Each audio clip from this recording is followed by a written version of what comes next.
सोचिए, एक 2000 किलो की असली दीवार सीधे एक आदमी के ऊपर गिर रही है।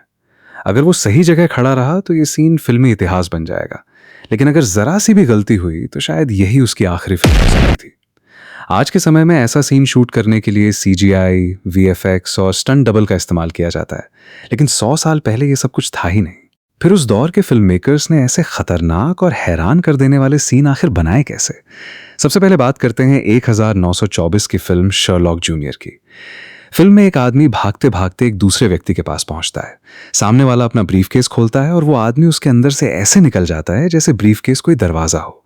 इसके बाद सामने वाला मुड़ता है और वो आदमी अचानक गायब हो जाता है। देखने में ये किसी जादू से कम नहीं लगता, लेकिन असली खेल कैमरे के पीछे छिपा था। उस आदमी के पीछे एक छिपा हुआ सपोर्ट स्ट्रक्चर और एक गुप्त रास्ता बनाया गया था। कैमरे को सिर्फ उसका ऊपरी हिस्सा दिखाई देता था, जबकि नीचे का हिस्सा छिपा हुआ था।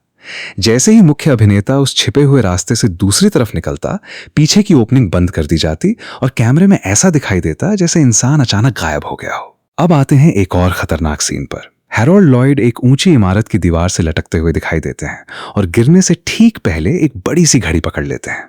पहली नजर में लगता है कि अभिनेता सच में जमीन से कई मंजिल ऊपर लटका हुआ है, लेकिन कैमरे को थोड़ा पीछे ले जाएं तो पूरी कहानी बदल जाती है। असल में शूटिंग एक इमारत की छत पर बनाए गए सेट पर की गई थी। कैमरा बिल्कुल सही एंगल पर लगाया गया था ताकि नीचे की जमीन दिखाई ही न दे और दर्शकों को ऐसा लगे कि अभिनेता आसमान में बहुत ऊंचाई पर लटका हुआ है। यानी खतरा जितना स्क्रीन पर दिखाई दे रहा था, असल में जगह उतनी खतरनाक नहीं थी। अब चार्ली चैपलिन की मॉडर्न टाइम्स का एक मशहूर सीन देखिए। चैपलिन रोलर स्केट्स पहनकर आगे बढ़ रहे हैं और उनके पीछे ऐसा दिखाई देता है जैसे कई मंजिल गहरी खाई हो। वो आंखों पर पट्टी बांधकर भी स्केटिंग करते रहते हैं, लेकिन असल में उनके पीछे कोई असली खाई नहीं थी। कैमरे के सामने एक शीशा लगाया गया था और उस शीशे पर नीचे दिखाई देने वाले खतरनाक हिस्से की तस्वीर बनाई गई थी। कैमरे का एंगल ऐसा रखा गया कि असली फ्लोर और शीशे पर बनी तस्वीर एक ही जगह का हिस्सा दिखाई दें। नतीजा ये हुआ कि दर्शकों को लगा चैपलिन मौत के बिल्कुल किनारे स्केटिंग कर रहे हैं, जबकि वो सुरक्षित जगह पर थे।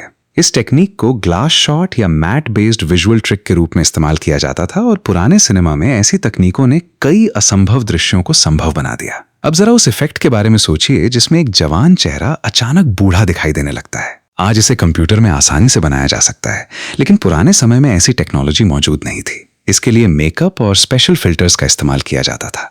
कलाकार के चेहरे पर एक खास रंग का मेकअप लगाया जाता और कैमरे के सामने ऐसा फिल्टर रखा जाता जिससे उस रंग का इफेक्ट कम या ज्यादा दिखाई दे। जब फिल्टर एक तरफ होता तो मेकअप लगभग गायब नजर आता और फिल्टर बदलते ही वही मेकअप डार्क दिखाई देने लगता।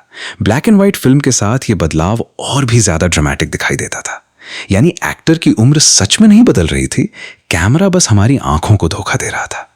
अब बात करते हैं मेट्रोपोलिस की, जिसमें एक विशाल फ्यूचरिस्टिक सिटी दिखाई देती है। उस समय कंप्यूटर ग्राफिक्स जैसी कोई चीज नहीं थी, इसलिए पूरी फ्यूचरिस्टिक सिटी असल में एक मिनिएचर मॉडल थी। लेकिन समस्या ये थी कि मिनिएचर सिटी में असली आकार का इंसान कैसे दिखाया जाए। इसका जवाब था एक खास मिरर टेक्निक। कैमरे और मिनिएचर मॉडल के बीच एक टिल्टेड मिरर लगाया गया। मिरर की कुछ जगहों की रिफ्लेक्टिव कोटिंग हटाकर उन्हें ट्रांसपेरेंट बनाया गया। फिर असली एक्टर को काफी दूर एक प्लेटफॉर्म पर खड़ा किया गया और उसकी पोजीशन बिल्कुल सही तरीके से सेट की गई। कैमरे को ऐसा एंगल दिया गया कि मिनिएचर सिटी और असली इंसान एक ही फ्रेम में दिखाई दें। नतीजा ऐसा लगता था जैसे एक असली इंसान किसी विशाल फ्यूचरिस्टिक सिटी के बीच चल रहा हो। उस समय के हिसाब से यह टेक्निक बेहद कमाल की थी। अब एक और जबरदस्त इल्यूजन देखिए।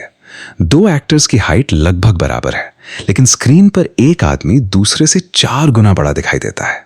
इसका राज है फोर्स्ड पर्सपेक्टिव।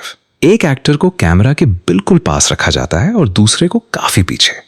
कैमरा के लिए पास वाला इंसान बड़ा और दूर वाला छोटा दिखाई देता है, लेकिन सिर्फ एक्टर्स को आगे पीछे कर देना काफी नहीं था।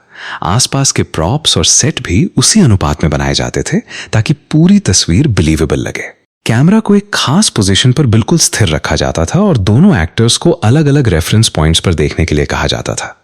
इसी वजह से स्क्रीन पर ऐसा लगता था जैसे दोनों एक ही जगह खड़े हैं, जबकि असल में उनके बीच काफी दूरी होती थी।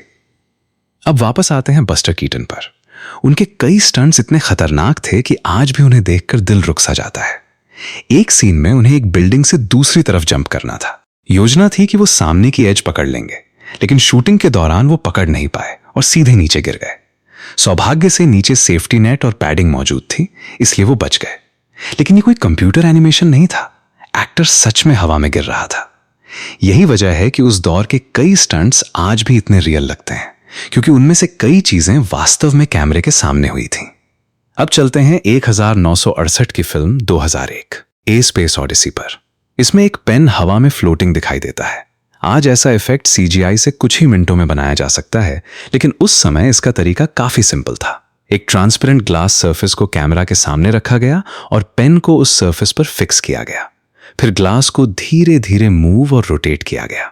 कैमरा को ग्लास दिखाई नहीं देता था, लेकिन पेन की मूवमेंट दिखाई देती थी। आसपास कोई ऐसा रेफरेंस नहीं था जिससे दर्शक समझ सके कि पेन असल में शीशे से जुड़ा है, इसलिए दिमाग तुरंत मान लेता था कि पेन जीरो ग्रेविटी में हवा के अंदर तैर रहा है। सिर्फ एक ग्लास और एक पेन से स्पेस का इल्यूजन तैयार हो गया।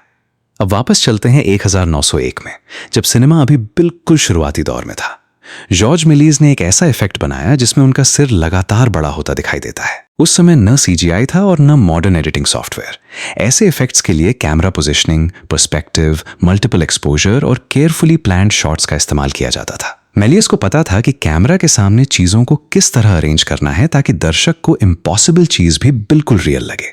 उन्हें असली दुनिया बदलने की जरूरत नहीं थी। उन्हें सिर्फ कैमरा को इस तरह इस्तेमाल करना था कि हमारी आंखें खुद ही कहानी पर विश्वास कर लें।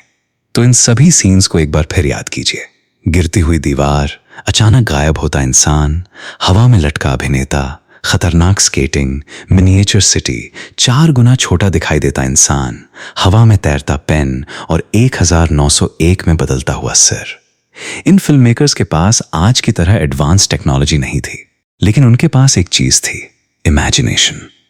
उन्होंने camera, angle, mirror, glass, perspective, makeup, filters और टाइमिंग जैसी छोटी छोटी चीजों को मिलाकर ऐसे विजुअल इफेक्ट्स बनाए जो आज के लोगों को हैरान कर देते हैं।